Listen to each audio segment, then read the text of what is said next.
자, 그리고 세 번째로 나오는 과목이 전기기기입니다. 자, 전기기기는 총 6개 장으로 이루어져 있습니다. 자, 직류기, 동기기, 변압기, 유도기, 교류 정류자기, 그리고 정류기입니다. 자, 아마 이 전기기기를 공부하시는 분들은 주변의 지인들이나 또는 여러 선생님들이 기기는 이렇게 공부를 해야 됩니다라는 그런 조언들을 많이 들으셨을 겁니다. 근데 이 기계라는 과목은 특성이 그렇습니다. 어쩔 수 없이 그렇게 공부를 할 수밖에 없는데, 자, 10년 동안 출제 문항수를 분석해 본 결과 제가 한번 봐볼래요. 직류기에서 자, 전체 총 600문제 중에서 직류기 123문항입니다.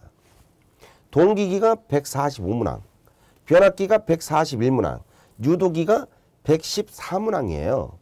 지금 이거 합치면은요, 총 몇 프로가 나오냐면 87%가 나옵니다. 87%. 여기서 87%의 문제가 다 나온다는 얘기예요.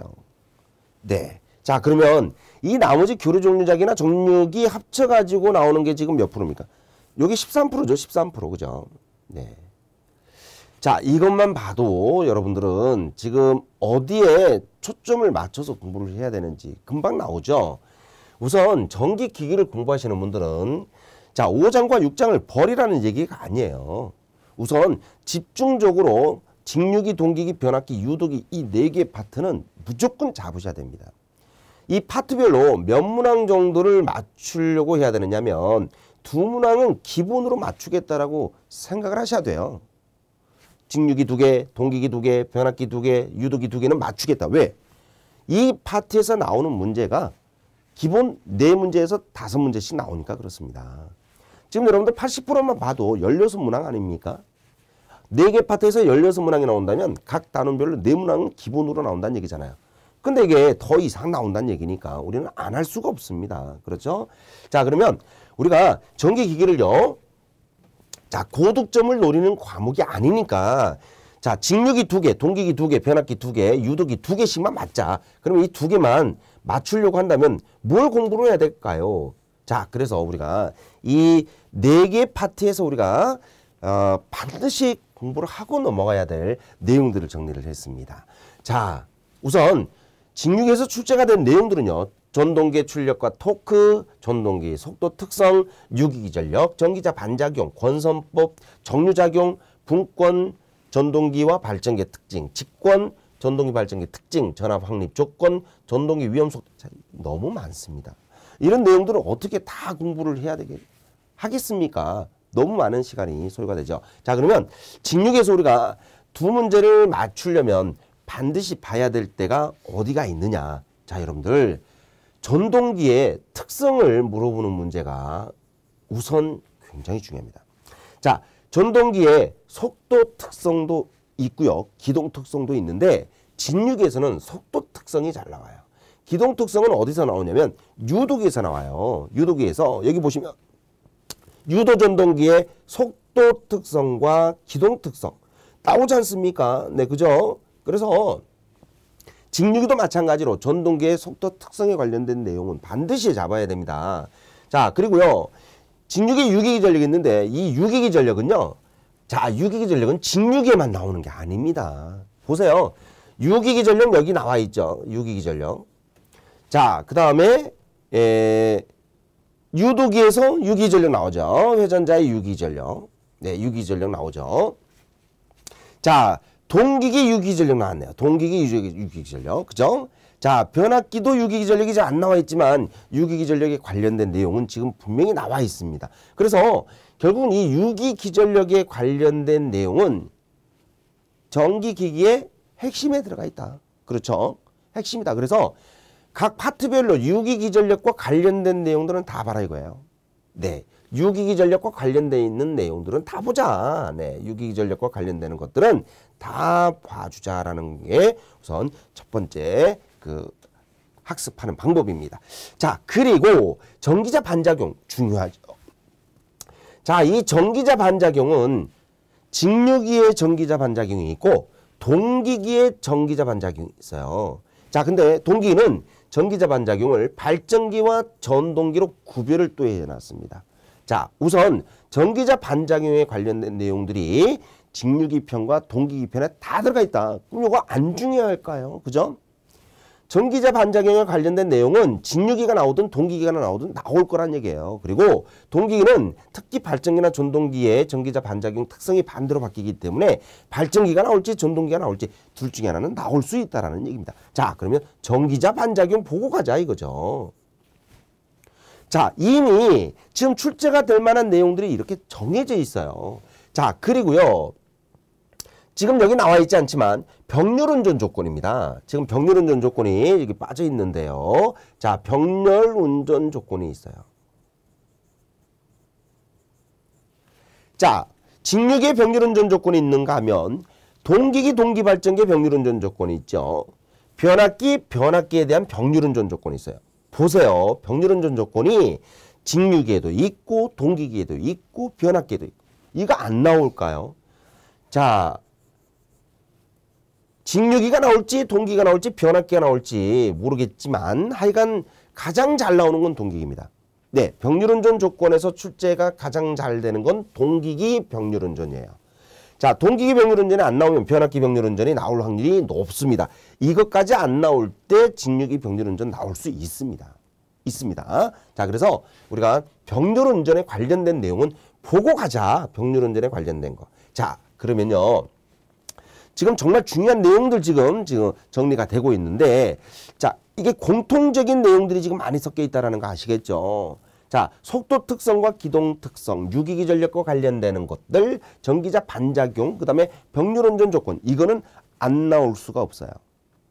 그러면 지금 제가 설명해 드린 것만 해도 한 5가지는 여러분들이 문제를 맞추는 겁니다. 우리 지금 파트별로 2개씩만 맞자. 8문항이죠? 이미 이 정도만 하시더라도 5문항 확보하고 가는 거예요. 안 할 수가 없는 거 아닙니까? 그죠? 자, 그리고 나서 우리가 직류기에서 이제 공부를 해야 될 부분이 어디에 있는가? 자, 직류기에서 뭘 공부를 더 하고 갈까? 자, 전동기에 대한 토크입니다. 토크. 자, 이 전동기에 대한 토크를 여러분들이 공부를 하시면요. 유도기에서도 토크 특성이 나옵니다. 유도기에서도요. 토크에 관련된 특성이 나와요. 자, 여기에 지금 빠져 있는데 유도기에 토크 특성이 나옵니다. 그래서 우리가 직류기에서 자, 토크에 관련된 내용은 보고 가자. 토크에 관련된 내용은 보고 가도록 하자. 자, 권선법, 정류작용 중요하죠. 네. 권선법과 정류작용. 자, 우리 직류기는요. 정류를 해야 되는 그런 기기이기 때문에 정류작용은 자, 이건 체크를 하고 갑시다. 네. 출제가 그렇게 자주 나오는 건 아니지만 우리가 직류기의 어떤 다른 파트하고 좀 구별이 된다면 정류자를 가지고 있는 그런 특성을 가지고 있는 기기이기 때문에 이 정류작용에 대한 건 하나 알고 들어갑시다. 자, 그리고 우리가 봐야 될 게 분권과 직권에 대한 특징입니다. 분권과 직권. 굉장히 출제가 잘 되죠. 직류기에서 출제가 된다면 거의 대부분이 분권 아니면 직권이에요. 그래서 이런 얘기가 있습니다. 잘 모르겠다 그러면 분권과 직권 둘 중에 하나 찍으세요. 이런 말이 나올 정도로 분권과 직권이 잘 나옵니다. 물론 자기 여자 확립이 안 되더라도 발전이 가능한 발전기는 타이자 발전기입니다. 타이자 발전기는 그 정도 내용으로 나와요. 그 외에는 거의 분권과 직권에 대한 내용이 나오게 됩니다. 그래서 분권 발전기 전동기 특징, 직권 발전기 전동기 특징은 여러분들이 보고 가시길 제가 권해드립니다. 자, 나머지 권선법, 전압 확립 조건, 전동기 위험 속도 특성 중요하지 않는 게 아니고요.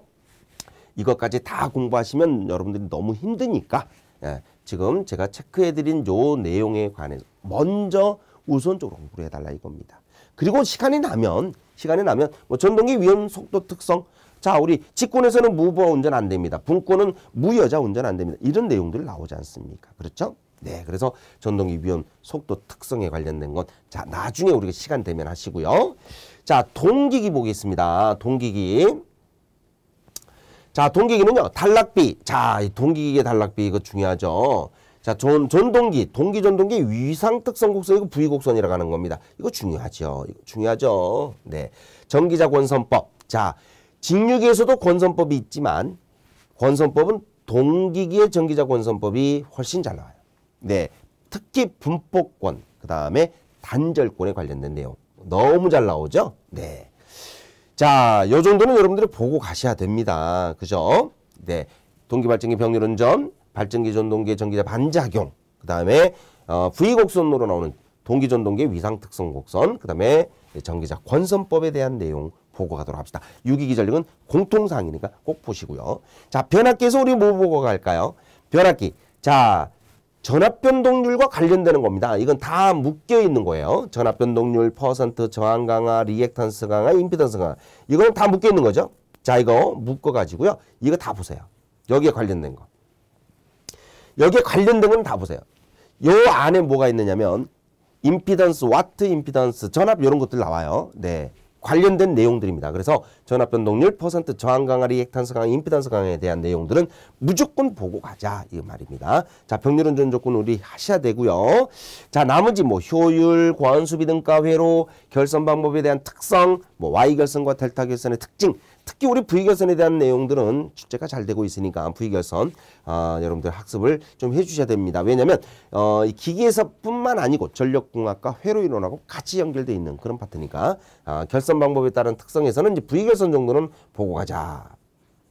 자, 보호계전기, 상수변환 이런 것들이 있지만 차후에 시간이 나면 공부를 하시길 바랍니다. 자, 유도기 보겠습니다. 자, 유도기는 토크와 공급전압, 슬립과의 관계, 특히 이 슬립 관계는 여러분들이 반드시 알아야 될 내용이죠. 슬립과 관련된 문제는 무조건 출제가 됩니다. 자, 전력변환, 비례추의 원리. 자, 요거 여러분들 꼭 기억하셔야 돼요. 비례추의 원리, 권선형 유도전동기의 특징에 관련된 겁니다. 자, 그리고 나서 이제 토크 특성 여러분들 중요하다겠고요. 회전자 유기기 전력과 회전자 주파수. 예, 이게 회전자 2차 주파수죠. 유도전동기가 회전을 시작하게 되면 슬립이 작용되면서 회전자에 나타나는 기전력과 주파수가 어떻게 변하는지 이걸 구하라는 그런 문제입니다. 굉장히 잘 나옵니다. 네. 그리고 이제 권수비도 있고 원선도도 있지만 넘어가자고요.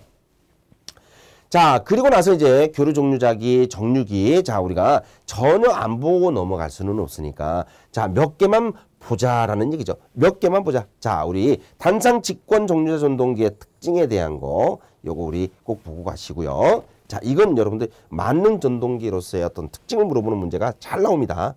자, 그리고 이제 반발 전동기, 삼상 직권 종류자 전동기, 분권 종류자 전동기 요거 잘 나옵니다. 네, 분권 종류자 전동기. 자, 그래서 교류 종류자기는 한 2개 정도 여러분들 보고 가시면 어떨까 싶습니다.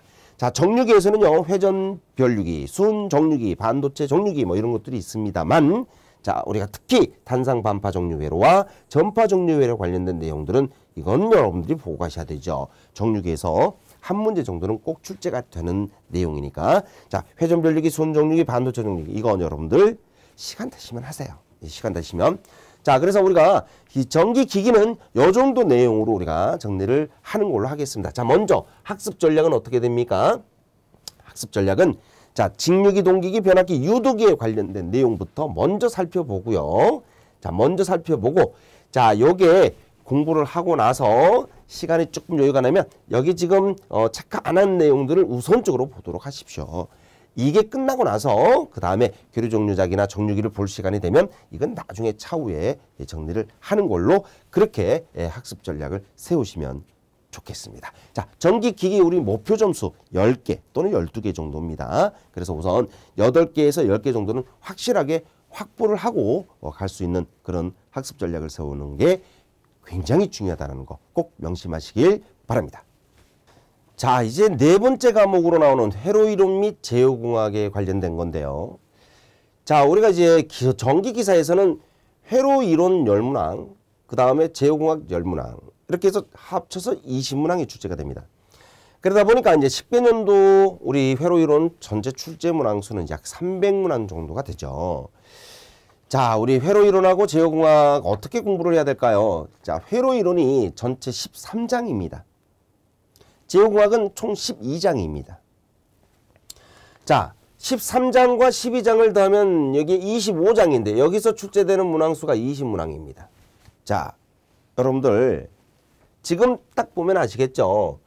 아, 이 전기기사를 준비할 때는요, 회로이론하고 제어공학만큼은 특히 전략적인 학습이 필요하겠다라는 거.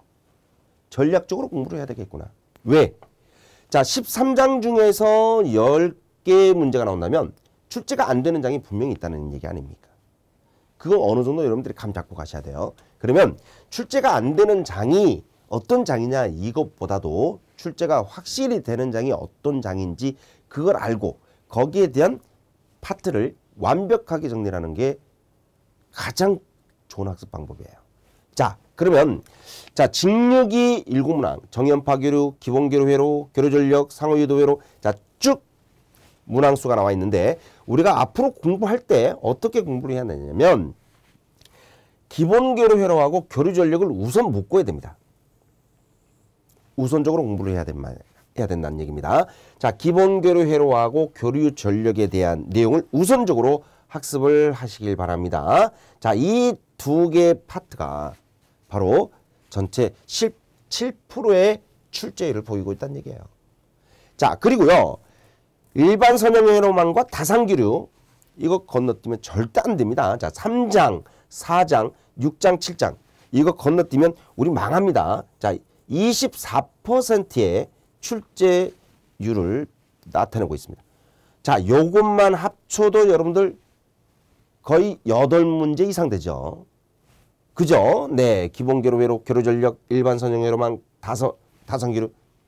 자, 그러나 우리가 10개의 문제가 출제가 된다고 했으니까 요 정도 내용으로 우리가 맞출 수 있는 문항수는 한 4문제 정도 보시면 돼요. 네, 20문항 기준으로 본다면 8개겠지만 우리가 10문제 기준으로 보기 때문에 한 4문제 정도는 여기서 우리가 확보를 하고 가셔야 됩니다. 무조건 출제가 된다고 보시라 이 말입니다. 무조건 나온다 이렇게. 자, 그 다음에 대칭좌표, 비정연파, 2단자, 4단자, 분포정수, 과도현상. 자, 이거 우리가 어떻게 공부할까요? 대칭좌표법하고 이 비정연파죠. 이거 묶어야 됩니다. 8장, 9장 건너뛰면 안 된다는 얘기예요. 여기 출제율 20%입니다. 아, 굉장히 높죠. 자, 2단자 건너뛰고요. 4단자 단독으로 33문항입니다. 자, 4단자망은요. 거의 출제된다고 보시면 돼요.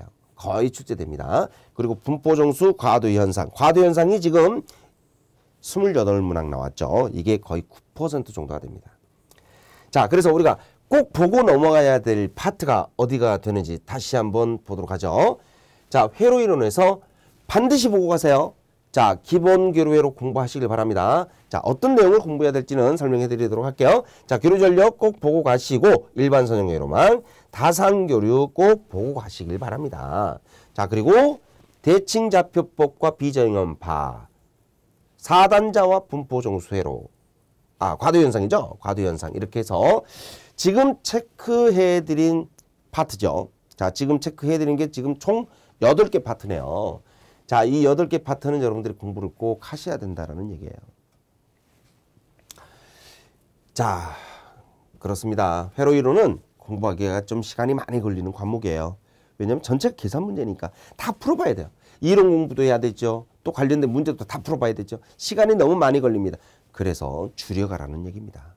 그래서 줄여가라는 거죠. 자, 그러면 우리가 어떤 내용들을 주로 봐야 되는지, 자, 기본교류 회로하고 교류전력에서 우리가 공부해야 될 내용들은요. 임피던스 어드미턴스 계산을 할 줄 알아야 전류 계산 있죠. 그래서 이 전류 계산을 하기 위한 임피던스 어드미턴스 계산 방법을 우리가 알아야 됩니다. 이거 묶어야 됩니다. 이거 묶어서 공부하지 않으면 안 돼요. 임피던스 어드미턴스 모르면 전류 계산 못 하잖아요. 그죠? 네. 역률 계산에 관련된 거. 자, 직렬과 병렬로 구별이 될 때 역률 계산하는 방법이 달라집니다. 역률 계산. 자, 그 다음에 이제 공진회로 조건 복소수 계산. 이건 자, 시간 나시면 하세요. 네, 시간 나시면 하시고요. 자, 요 정도만큼 우리가 기본교류 회로에서 꼭 봐야 됩니다. 교류전력. 자, 유효전력, 무효전력, 피상전력에 관련된 문제 안 보면 안 되죠. 이거 안 보면 안 돼요. 이건 무조건 봐야 돼요. 출제되니까. 자, 복소전력, 3전압계법, 3전류계법 건너뛰세요. 최대 전력 전송은 보셔야 됩니다. 최대 전송 전력은 보셔야 됩니다. 그래서 우리 교류전력에서 유효, 무효, 피상, 그 다음에 최대 전력과 관련된 내용들은 꼭 보고 가세요. 그리고 보고 나서 시간이 되면 복소전력도 보고 삼전합계 삼전류계법도 보라 이겁니다. 나머지 건너가고요. 자, 일반 선형회로만 출제 굉장히 잘 되죠.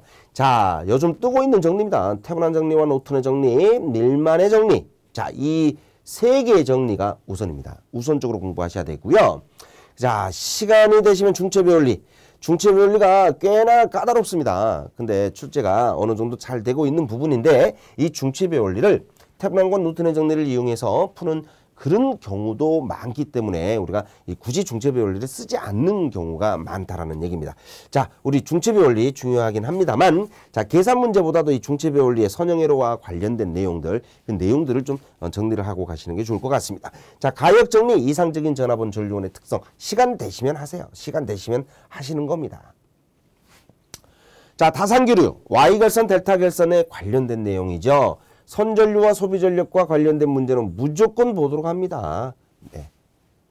Y결선의 선전류, 델타결선의 선전류 구하는 방법, 소비전력 구하는 방법, 이거 안 보시면 안 돼요. 출제가 거의 된다고 보셔야 됩니다.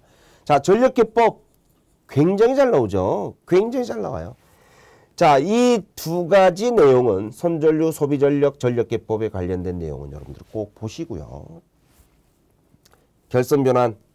자, 이 결선변환 자체만 나오지는 않습니다. 이 결선 변환을 이용해서 푸는 문제가 나와요. 자, 근데 그 풀 때 선전류 구하라는 문제, 소비전력 구하라는 문제가 같이 섞여 있으니까 이 결선하는 방법은 여러분들이 알고 계시면 도움이 될 것 같습니다. 자, 그리고 이제 V결선의 특징은 여러분들, 자, 이건요, 회로에서만 나오는 게 아니잖아요. 그죠? 기기전력공학에서 다 나오는 거니까 V결선의 특징은 여러분들 회로뿐만 아니고 나머지 과목도 중요하니까 회로에서 공부를 좀 잘 하고 넘어가는 게 좋을 것 같습니다. 자, 다산교류에서 우리가 봐야 될 거 선전류 소비전력에 관련된 문제 꼭 보시고요. 전력계법에 관련된 거 다 보세요. 그리고 V결선의 특징에 대해서 꼭 학습을 하시길 바랍니다. 자, 만약에 나머지를 본다면 어떻게 되겠습니까? 별표 안 한 부분을 본다면, 자, 직류회로에서는요, 저항의 직병렬 접속에 관련된 내용을 여러분들이 보셔야 되고요. 정연파 교류는요, 나오는 게 우선 시료값, 평균값, 파고율, 파용률에 대한 문제가 한 문제 정도 출제될 수 있어요. 한 문제 정도. 그래서 자, 우리가 나머지 파트에서 본다면 정연파 교류 2장 정도는 추가해 주시는 게 좋을 것 같습니다.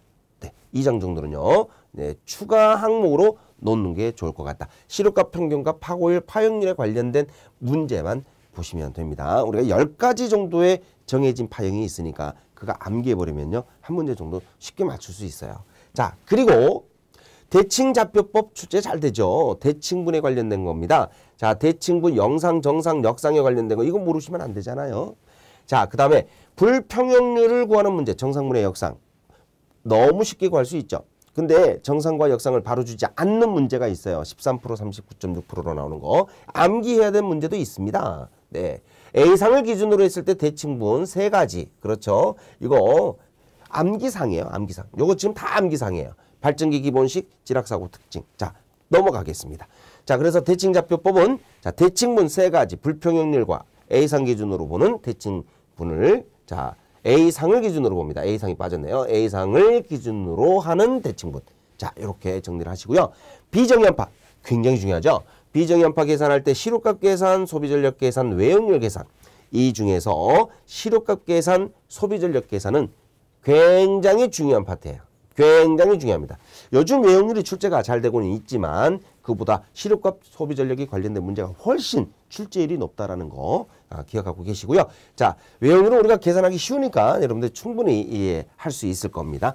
특히 삼고조파 성분에 대한 전류시료값 구하라는 문제가 요즘 또 뜨고 있는 문제입니다. 그렇죠? 네. P레급수 넘어가도록 하겠습니다. 자, 2단자는 아예 건너뛰죠. 그죠? 네, 출제가 안 되는 건 아니지만 네, 시간이 없으니까 그냥 넘어가시고요. 4단자망 나오죠. 4단자망은 4단자 정수 ABCD 구하는 방법, 임피던스 파라미터 구하는 방법, 어드미턴스 파라미터 구하는 방법, 영상 임피던스와 영상 전달 정수 구하는 방법. 이건 너무나 광범해요. 근데 다 하셔야 돼요. 왜? 4단자망은 나오니까. 자, 이 중에서 가장 출제가 잘 되는 부분이 어디입니까? 사단자 정수죠. 으뜸입니다. 으뜸. A, B, C, D 사단자 정수를 구하라는 것이 으뜸이에요. 자, 임피던스 파라미터, 어드미턴스 파라미터보다 영상 파라미터와 관련된 게 출제가 잘 됩니다. 요거 잘 나오죠? 영상 임피던스와 영상 전달 정수에 관련된 거. 자, 그래서 우리가 다 보더라도 우선 사단자 정수와 영상 파라미터에 관련된 거, 영상 임피던스, 영상 전달 정수 구하는 거, 여기에 관련된 내용들은 여러분들이 꼭 확인하시고요. 그리고 임피던스 파라미터와 어드미턴스 파라미터도 봐주시면 좋겠습니다. 그냥 버리지는 마시고요. 자, 그 다음에 이제 과도현상에서는 우리가 RL 과도현상이 으뜸이죠. RL 과도현상의 출제가 가장 잘 됩니다. RC 과도현상에서 이제 나오는 부분이 보통 이제 시정수에 관련된 내용과 전류 계산과 그 다음에 콘덴사의 단자 전압 구하라는 문제가 나오죠. 자, LC 과도현상은 여러분들 딱 정해졌어요. 나오는 문제 세 문항입니다. RLC 과도현상도 마찬가지죠. 진동 여부를 물어보는 문제. 그래서 RL 과도현상, LC, RLC 과도현상 여러분들 모두 다 보셔야 돼요. 과도현상은 출제가 그냥 된다고 보셔도 될 겁니다. 그래서 사단자망 단원 하나로 11%고요. 과도현상 하나로 9% 정도 되는 그런 아주 출제가 잘 되는 파트니까 꼭 보고 가시고요. 자, 분포정수 회로를 버릴 것이냐. 그렇다면 자, 시간이 안 되면 버리시더라도요. 분포정수 회로는 자, 특성 임피던스하고 그 다음에 전파정수를 학습하시는데 특히 무손실과 무외형 솔로에 대한 특성 임피던스하고 전파정수를 정리하시는 게 좋겠습니다. 그래서 우리 특성 임피던스하고 전파정수와 관련된 것만 보자라는 거예요. 분포정수 회로에서는요. 자, 이렇게 해서 우리가 회로 이론은 지금 목표가 몇 프로냐? 81%를 목표로 잡고 있습니다. 81%. 네. 그래서 8문항 정도를 우리가 목표로 공부하시면 좋겠다라는 거. 지금 제가 내용 정리해드린 이 정도만 여러분들 학습을 하신다면 8문제는 거의 확실히 맞출 수가 있습니다. 자, 사실 제가 설명해드린 내용이 적은 내용은 아니에요. 많은 내용이죠. 자, 우리가 시간을 두고 뭐 내일 모레 시험 보는데 이 정도 공부를 하라고 하면 안 되죠. 그러나 시간을 두고 학습을 하신다면 이런 학습 전략은 꼭 필요하다는 얘기입니다. 자, 우리 전기자기학, 그 다음에 전력공학, 전기기기, 회로이론, 제어공학, 전기설비 기술기준 총 6과목이에요. 이 6과목을 우리가 어떻게 정리를 해나갈 것인가, 어떤 부분을 공부해야 될 것인가 라는 내용을 지금 설명을 해드리고 있는데, 회로는 지금 제가 정리해드린 부분들을 집중적으로 학습을 해주시길 바랍니다.